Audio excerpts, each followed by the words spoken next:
السلام علیکم ورحمۃ اللہ وبرکاتہ نحمده ونصلی علی رسوله الکریم اما بعد قال اللہ تعالی اعوذ باللہ من الشیطان الرجیم ان اللہ يحب التوابین ويحب المتطہرین وقال النبی صلی اللہ علیہ وسلم لا تقبل صلاة احدکم اذا احدث حتى يتوضأ۔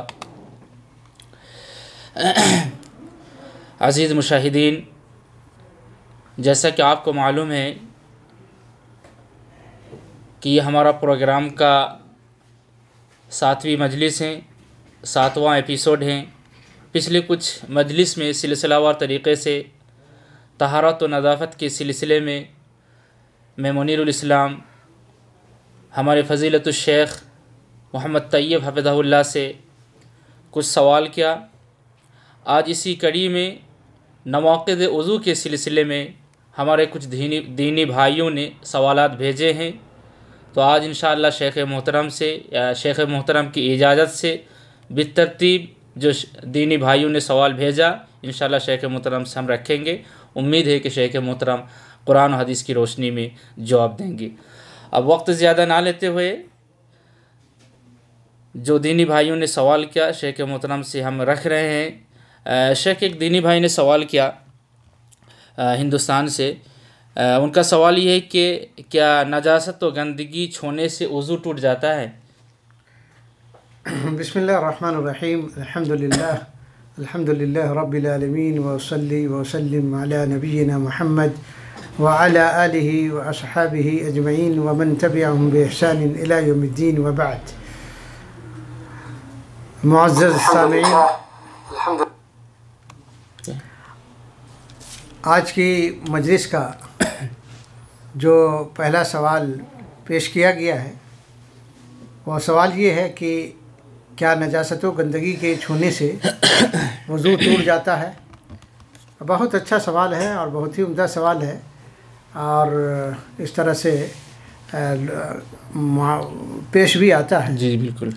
تو نجاست و گندگی کے چھونے سے اچھی طرح سے اس بات کو جان لیجیے کہ نجاست و گندگی کے چھونے سے وضو نہیں ٹوٹتا ہے۔ لا ينقض الوضو بلمس النجاسہ، نجاست و گندگی کے چھونے سے وضو نہیں ٹوٹتا، اس لیے کہ جو نواقض وضو ہے وہ معروف ہے۔ وضو کے جو نواقض ہیں یا وضو کو توڑ دینے والی جو اشیاء ہیں وہ معروف ہے، اور جب ہم وضو کو توڑ دینے والی جو اشیاء نواقض وضو ہے جب ہم اس کو دیکھتے ہیں تو پھر اس میں نواقض وضو میں ان کا ذکر نواقض وضو میں اس کا شمار نہیں ہے۔ وضو کے جو نواقض بیان کیے جاتے ہیں اس میں اس کا شمار نہیں کہ نجاست و گندگی کے چھونے سے انسان کا وضو ٹوٹ جاتا ہے۔ تو البتہ یہ ہے کہ نجاست و گندگی اگر لگ جائے، انسان چھو لے نجاست و گندگی کو، تو یہ ہے کہ یغسل ما اصابہ، یعنی جہاں اسے گندگی لگی ہے اور جو نجاست اس نے چھو لیا ہے، جس چیز چاہے اسے ہاتھ سے چھو لے یا ٹچ ہو جائے یا کپڑے سے مس ہو جائے، تو ایسی صورت میں اس کو چاہیے کہ دھو دے، اس کو صاف کر لے۔ یعنی نجاست و گندگی کے چھونے سے وضو تو نہیں ٹوٹتا، لیکن نجاست و گندگی جو آدمی چھو دے تو جب تک کہ وہ اس کو دھو نہ لے اور صاف نہ کر لے، اس کو بالکل دھو نہ لے، اس وقت تک کہ وہ اس کے لیے نماز پڑھنا جائز نہیں ہے۔ تو معلوم یہ ہوا کہ نجاست و گندگی کے چھونے سے وضو تو نہیں ٹوٹتا ہے، البتہ یہ ہے کہ اس نجاست و گندگی سے، یعنی اگر ہاتھ سے چھوا ہے یا اگر کپڑے پر وہ نجاست و گندگی لگی ہے پیشاب کی شکل میں یا اور کسی بھی چیز خون کی شکل میں، تو ایسی صورت میں اس کو چاہیے کہ اس کو دھو لے، پھر اس کے بعد جو ہے نماز پڑھے۔ اگر اسی حالت میں وہ نماز پڑھتا ہے تو ایسی صورت میں اس کی نماز نہیں ہوگی۔ تو وضو کے نواقض میں سے تو نہیں ہے، البتہ یہ ہے کہ اس کا دھونا ضروری ہے۔ جی جزاک اللہ خیر۔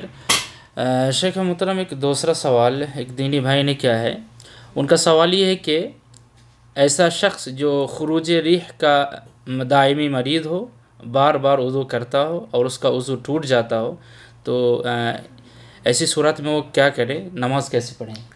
جی، یہ کہ ایسا مریض، ایسا شخص جو خروج ریح کا دائمی مریض ہے، جی یعنی مسلسل، جس کو عربی میں کہا جاتا ہے سلس الریح، جی جس طرح سے سلس البول ہے اور سلیس البول کا مطلب یعنی جس کو پیشاب کے قطرات ٹپکنے کی بیماری ہے، جی جی ایسا آدمی ہے، ایسا شخص جس کو پیشاب کے قطرات بار بار آتے رہتے ہیں، تو اس کو سلیس البول کہا جاتا ہے۔ اسی طریقے سے جس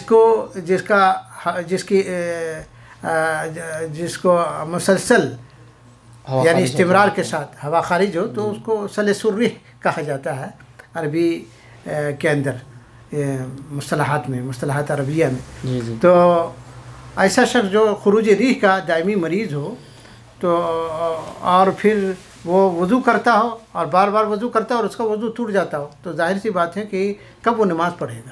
یعنی بار بار وضو، ایک آدمی وضو کر رہا ہے پھر اس کے بعد تھوڑی دیر کے بعد وضو ٹوٹ جا رہا ہے، تو اس طرح سے آدمی کیسے نماز پڑھے گا؟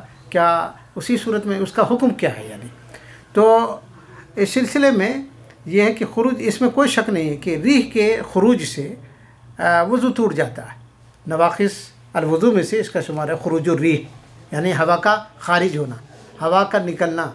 ہوا کے نکلنے سے انسان کا وضو ٹوٹ جاتا ہے، لیکن یہاں یہ ہے چونکہ وہ آدمی مسلسل یعنی دائمی اس کا مریض ہے، ہوا کے خروج کا دائمی مریض ہے، مسلسل ہوا خارج ہوتی رہتی ہے، تو اس کے لیے اس کا جو حکم ہے وہ اس کا حکم سلیس البول کا ہے یا اس کا حکم استحاضے کا ہے۔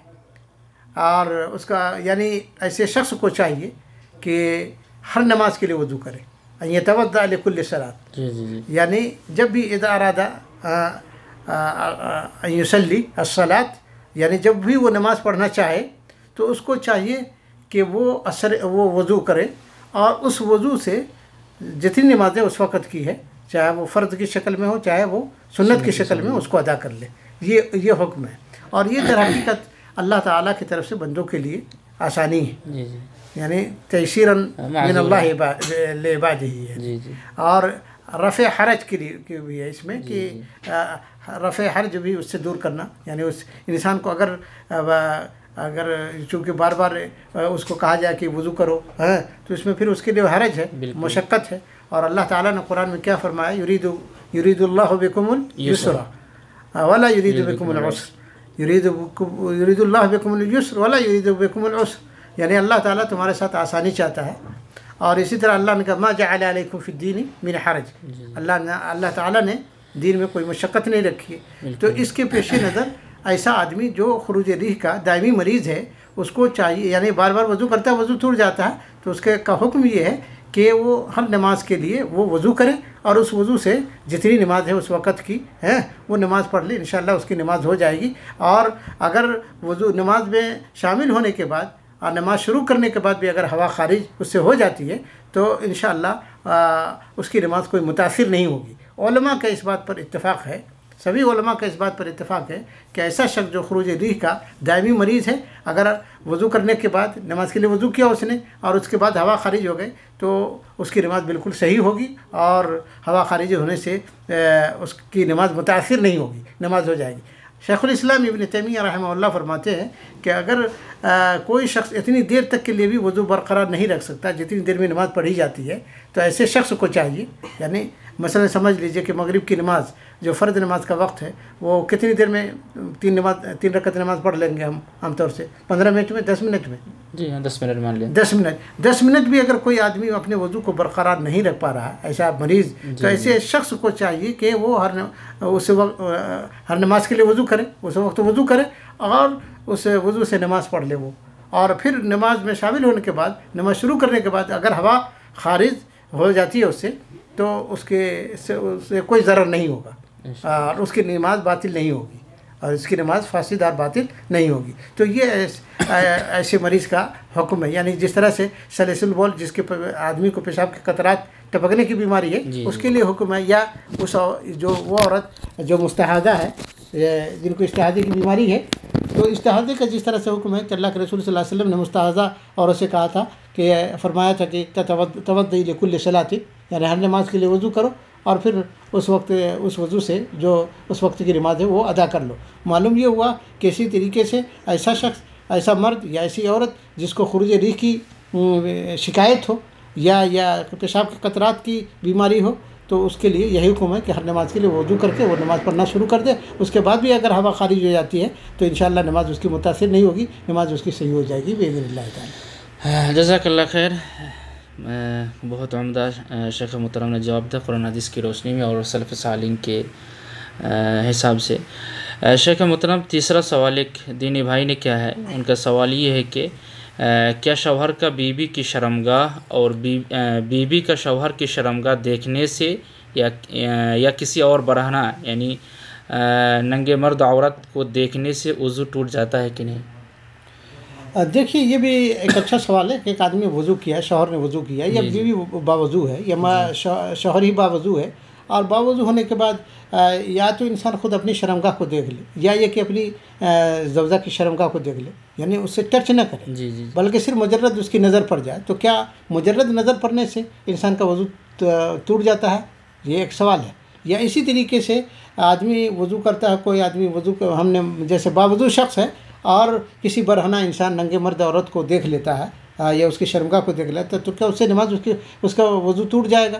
یہ ایک مسئلہ ہے. تو یہ سوال یہ ایسی صورت میں مسئلہ یہ ہے, اور صحیح اس سلسلے میں صحیح بات یہ ہے کہ اس طرح سے وضو نہیں ٹوٹتا ہے. اگر باوضو شوہر نے وضو کیا اور وضو کرنے کے بعد اپنی عورت کی شرمگاہ کو دیکھ لیا, یا عورت نے باوضو ہو کر اپنے مرد کے اپنے شوہر کی شرمگاہ کو دیکھ لیا, تو ایسی صورت میں مجرد دیکھنے سے وضو نہیں ٹوٹتا ہے. سمجھ رہے ہیں؟ اس لیے کہ یعنی لیس النظر الی العورۃ من نواقض الوضوء, اس لیے کہ مجرد شرمگاہ کو دیکھنے سے وضو یہ نواقض وضو میں شامل نہیں ہے کہ اس سے وضو ٹوٹ جاتی ہو, اور نہ اس کو نواقض وضو میں علماء نے شمار کیا ہے. سمجھ رہے ہیں؟ البتہ یہ ہے کہ اگر کوئی شرمگاہ کو چھو لے, چھونے کی بات ہے, اور چھونے میں بھی یہ ہے کہ بلا حجاب چھوئے یا حجاب کے ساتھ چھوئے تو اس کا کیا حکم ہے, بلا حجاب چھوئے تو کیا حکم ہے, بلا اور حجاب کے ساتھ چھوئے تو کیا حکم ہے, شہوت کے ساتھ چھوئے تو کیا حکم, بلا شہوت چھوئے تو کیا حکم ہے, اس کا ایک الگ مسئلہ. لیکن یہاں صرف مجرد دیکھنے کی بات ہے, تو ایسی صورت میں اس کا وضو نہیں ٹوٹے گا. اور نہ قرآن و سنت میں, کتاب و سنت میں اس کے اوپر کوئی دلیل ہے کہ اگر کوئی آدمی اس طرح سے باوضو آدمی کسی کی نظر کسی شرمگاہ انسان کی شرمگاہ پر پڑ جاتی ہے تو اس سے اس کا وضو ٹوٹ جاتا ہے, کیونکہ اس سلسلے میں حدیث میں کوئی دلیل نہیں موجود ہے. اس لیے معلوم یہ ہوا کہ مجرد شرمگاہ کے دیکھنے سے کسی برہنہ مرد عورت کی شرمگاہ کو دیکھے یا شوہر بیوی آپس میں ایک دوسرے کی شرمگاہ کو دیکھے, اس سے وضو اس کا نہیں ٹوٹے گا انشاءاللہ. جزاک اللہ خیر. شیخ اگر اجازت ہو تو اس میں اور ایک ایڈ کر دو سوال. بالکل. وہ یہ ہے کہ ہمارے کچھ بھائی اکثر سوال کرتے رہتے ہیں کہ باتھ روم میں اگر کوئی برہنہ غسل کر رہے ہیں اور اسی میں وضو بھی کر رہے ہیں, یعنی برہنہ وضو کر رہے ہیں, تو کیا اس کا وضو ہو جائے گا؟ جی, برہنہ اگر وضو کر رہا ہے تو برہنہ بھی وضو ہو جائے گا. اگر کوئی آدمی بالکل جسم بالکل ننگا ہے, اور پھر ظاہر سی بات ہے پہلے یہ بات آ چکی ہے طہارتی کے ابواب میں, اور جو ہماری مجلس میں اس طرح کی بات آ چکی ہے کہ کیا ننگے آدمی غسل کر سکتا ہے یا نہیں, تو بتلایا گیا تھا کہ ننگا بالکل غسل کر سکتا ہے اگر معقول ہے, یعنی کوئی دیکھ نہیں رہا, پردے کی چاروں طرف سے پردہ ہے, یعنی کوئی نہیں دیکھ رہا, تو ایسی صورت میں ننگا آدمی وضو کر سکتا ہے. اور اس کی دلیل موجود ہے. یہ الگ بات ہے کہ آدمی مطلب یعنی کپڑے کے ساتھ غسل کرے, تو یہ ہے کہ زیادہ افضل اور بہتر ہے. اس میں بتلایا گیا تھا کہ اللہ اس بات کا حقدار ہے کہ اس سے شرم کیا جائے, اسے حیا کی جائے.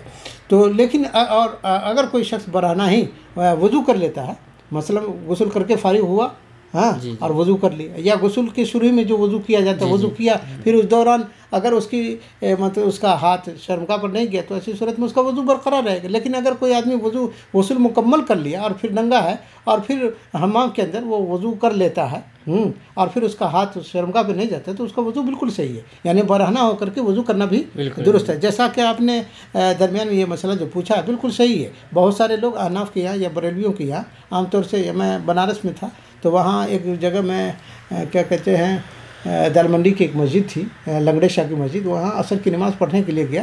تو ہمارے ساتھ اور کچھ ہمارے دوست ساتھی تھے, تو ہم لوگوں نے سوچا کہ یہیں وضو کر کے نماز پڑھ لیتے ہیں, دیر ہو گئی تھی.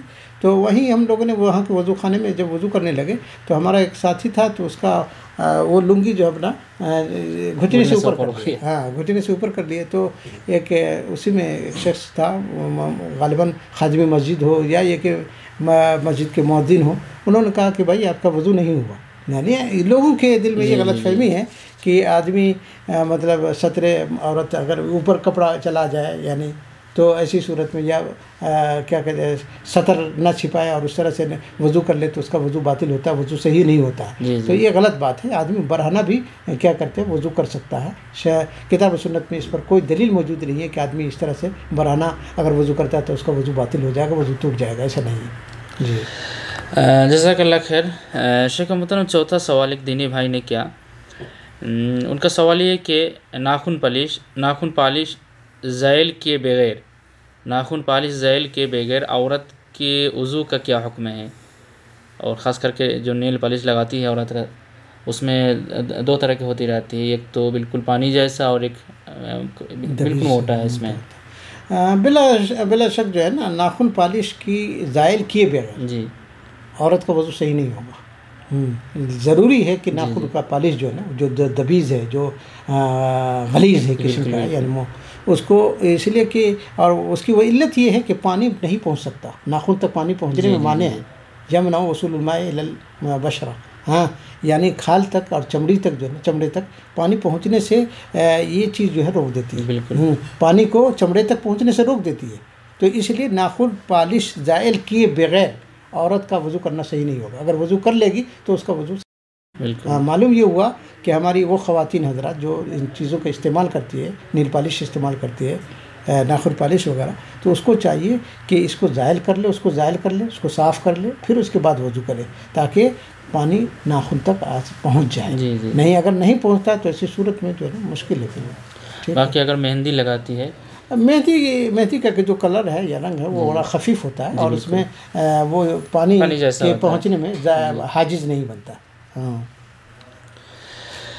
جزاک اللہ خیر۔ شیخ محترم ایک سوال ہے جو دینی بھائی نے کیا ہے، کیا چھوٹے بچے اور بچیوں کی شرمگاہ کا چھونا ناقض وضو ہے کہ نہیں؟ یہ اکثر سوال کرتے رہتے ہیں، خاص کر کے جو ہماری مائیں ہیں تو پیشاب وغیرہ دھوتی رہتی ہیں یا شرمگاہ کرنا بچوں کے کپڑے جی بہت اچھا سوال ہے، اور عام طور سے ہماری مائیں اور بہنیں ان حالات سے گزرتی بھی ہے، اور بچوں کی تربیت کے دوران بچہ جب چھوٹا ہوتا ہے تو اکثر و بیشتر ایسا سابقہ پیش آتا ہے کہ خواتین حضرات اپنے بچے کو کپڑا جب بدل رہی ہوتی ہے، بچوں کی صفائی کرنا ہو تو ایسی صورت میں کبھی باوضو ہوتی ہے، اور باوضو ہو کر کے اپنے بچوں کو جب صاف کر رہی ہے، اس کا کپڑا حفیظہ چینج کر رہی ہے، پمپرس چینج کر رہی ہے، تو ایسی صورت میں اس کا ہاتھ جو ہے نا مس کر جاتا ہے اپنے بچے کی شرمگاہ سے، سمجھ بچہ ہو یا بچی، تو ایسی صورت میں کیا اس کا وضو ٹوٹ جائے گا؟ اس سلسلے میں علماء کا اختلاف ہے۔ جو علماء کہتے ہیں کہ یہ مطلب من مس الذکر فلیتوضا، ای من مس فرجہ فلیتوضا، کہ جو آدمی شرمگاہ کو چھو لے تو اس کا وضو ٹوٹ جاتا ہے۔ حدیث بزرا بنت صفوان والی روایت جو ہے اس بنیاد پر بعض علماء کہتے ہیں، اس میں علماء کے دو اقوال ہیں۔ پہلا قول یہی ہے کہ وضو جو ہے اس کا ٹوٹ جائے گا، یعنی چھوٹا ہو یا بڑا، چھوٹا چاہے صغیرن اور کبیرن، بڑا ہو یعنی جس کو چھوا گیا، جس کی شرمگاہ کو چھوا گیا ہے، چاہے وہ چھوٹا ہو یا بڑا، شرمگاہ ہے، تو اس بنیاد پر جو ہے وضو ٹوٹ جائے گا۔ اور دلیل یہی ہے من مس ذکرہ فلیتوضا یا من مس فرجہ فلیتوضا، یعنی جو آدمی شرمگاہ کو چھو دے تو اس کو کا وضو جو ہے چلا جاتا ہے، اسے چاہیے کہ وضو کرے۔ تو معلوم یہ ہوا کہ اس سے وضو چاہے مرد جو مائیں ہماری یا ہماری بہنیں جو اپنے بچے کو کپڑا اتارنے کے دوران، کپڑا چینج کرنے کے دوران یا بچے کی صفائی کے دوران، پمپرس بدلنے کے دوران اس کا ہاتھ اگر اس سے مس کر جاتا ہے تو ایسی صورت میں اس کا وضو ٹوٹ جائے گا۔ لیکن علامہ ابن عثیمین رحمہ اللہ فرماتے ہیں کہ اگر عورتیں اس طرح سے مطلب اپنے کپڑے عورتیں اپنے بچوں کے کپڑا چینج کر رہی ہے، چینج کرنے کے دوران اس کا ہاتھ جو ہے نا بچوں کی شرمگاہ پر پڑ جا رہا ہے، بچہ ہو یا بچی، تو ایسی صورت میں اس کا وضو نہیں ٹوٹ جائے گا۔ اس لیے وہ شرط لگاتے ہیں کہ اگر شہوت کے ساتھ ہو، اگر وہ شہوت کے ساتھ ہو تو وضو ٹوٹے گا، بغیر شہوت ہو تو وضو نہیں۔ اور کوئی بھی عورت اپنے بچہ یا بچی کی شرمگاہ کو صاف کر رہی ہے یا دھو رہی ہے یا کپڑا چینج کر رہی ہے تو اس کا ہاتھ جو پڑتا ہے شہوت کے ساتھ تو پڑتا نہیں، تو اس لیے جو ہے کیا کہتے ہیں اس کا وضو نہیں ٹوٹے گا۔ دوسری چیز یہ ہے کہتے ہیں کہ اس میں حرج بھی ہے، اگر عورت کو چونکہ بار بار پیش آتا ہے تو اس اگر وضو کے لیے کہہ دیا جائے کہ وضو ٹوٹ جائے گا تو اس میں حرج لازم آتا ہے، مشقت ہوگی عورت کو، اس لیے یہ ہے کہ اس سے وضو نہیں ٹوٹے گا انشاءاللہ۔ وہ یہ فرماتے ہیں اور کہتے ہیں کہ نبی علیہ السلام کے دور میں خواتین حضرات ایسا نہیں کرتی تھی کہ بچے کو کپڑے کے سوائے کے درمیان باوضو ہو کر اگر کپڑا چینج کرتی تھی یا اس کا ہاتھ مس کر جاتا تھا تو وضو کرتی رہی ہو، ایسا نہیں ہے، ایسی کوئی روایت نہیں آتی. بس حدیث بسرا ہے کہ جو عام ہے یعنی ممسہ ذکر فلیتوضا والی، لیکن وہ جو دوسری روایت جو حدیث طلق بن علی ہے، طلق بن علی رضی اللہ تعالیٰ جس میں یہ کہا گیا کہ ما ہوا الا بضعۃ منک، وہ تمہارے جسم کا ایک ٹکڑا ہے.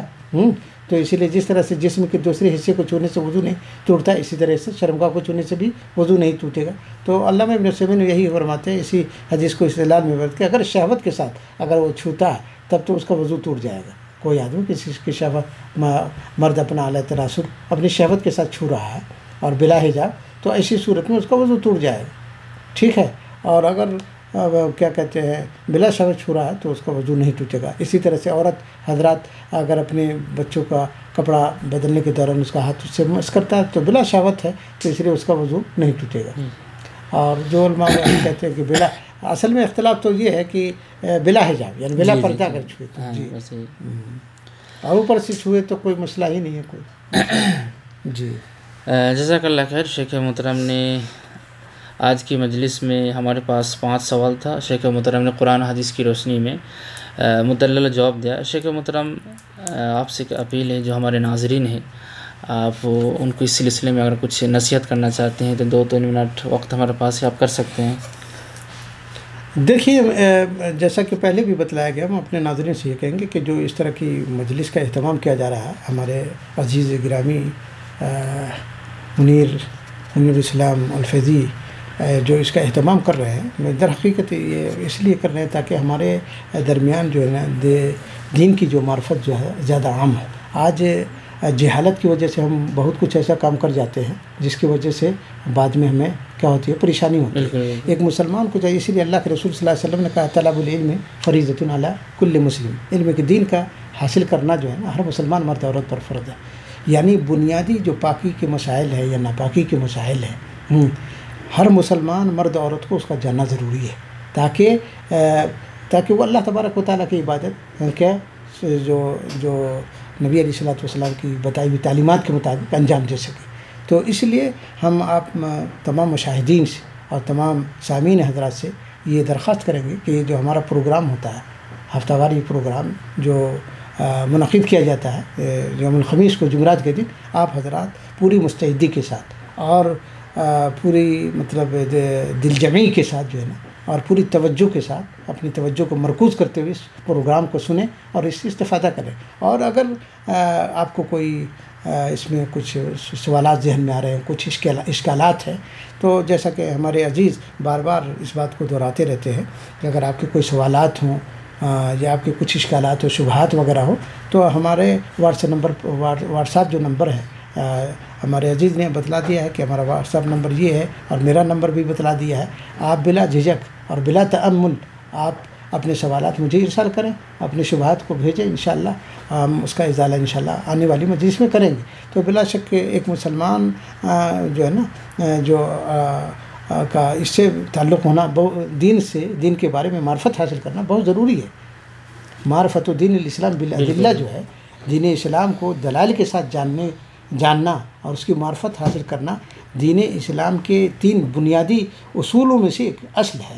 اس لیے ہر مسلمان کو چاہیے کہ جو پاکی اور ناپاکی کے مسائل ہیں، وضو کو توڑ دینے والی اشیاء کیا، وضو کن چیزوں سے ٹوٹ جاتا ہے، کن چیزوں سے نہیں ٹوٹتا ہے، جیسا کہ آپ نے سنا وضو کی تفصیلات کے بارے میں جانیں، رفع حاجات کے مسائل ہیں، یہ سب کہاں پیشاب کرنا چاہیے، کہاں آداب قضاء حاجت یعنی قضاء حاجت کے آداب کیا ہیں، رفع حاجت کے آداب، تو یہ سارا کچھ در حقیقت جو ہے نا دین سے متعلق ہے. اور ہم سب کے لیے ضروری ہے کہ ہم دین کے مسائل کو، جو دینی مسائل ہیں، ان سے اچھی طرح سے آگاہ ہوں تاکہ ہمیں اللہ تعالیٰ کی عبادت کو حسن و خوبی کے ساتھ علی وجہ البصیرہ انجام دینے میں کوئی کوتاہی نہ ہم سے ہو اور ہماری عبادت جو ہے نا قابل قبول ہو اللہ رب العالمین کے یہاں. تو ہم یہی نصیحت کریں گے کہ اس پروگرام کو آپ حضرات ہمیشہ سنیں اور پوری مستعدی کے ساتھ سنیں اور ذہن میں بات کو بٹھائیں اور اس کے مطابق عمل کریں، اور اگر کوئی شبہات، اشکالات، سوالات ہو تو پیش کریں. انشاءاللہ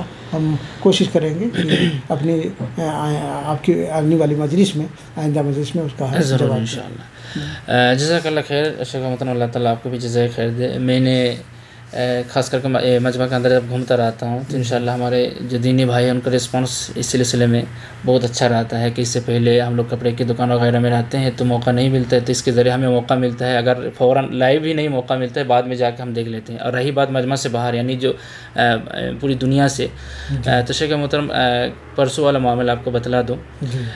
پرسوں جو پچھلا جو ویڈیو میں نے یوٹیوب میں ڈالا، یعنی پرسوں ڈالا، یعنی کل اگر کے حساب کیا جائے تو ایک دن ہے، تو ایک دن میں اللہ تعالیٰ کے فضل و کرم سے 200 سے اوپر مشاہدین نے دیکھے، 200 سے اوپر ہم نے دیکھا. الحمدللہ اللہ تبارک. تو اللہ تعالیٰ کے فضل و کرم سے یہ بالکل کیا ہے پروگرام اللہ تعالیٰ نے کامیاب بنایا. قبولیت عطا فرمائے. جی تو اللہ تعالیٰ کو جزائے خیر دے. عزیز مشاہدین، اب ہمارے پاس وقت نہیں ہے، تو انشاءاللہ پھر اگلے پروگرام میں اگلے ہفتے سے ہم اسی وقت آپ سے ملاقات ہوگی. تب تک ہمیں اجازت دیں. وآخر دعوانا الحمدللہ رب العالمین. السلام علیکم ورحمۃ اللہ وبرکاتہ. بدعمكم تستمر دعوتنا.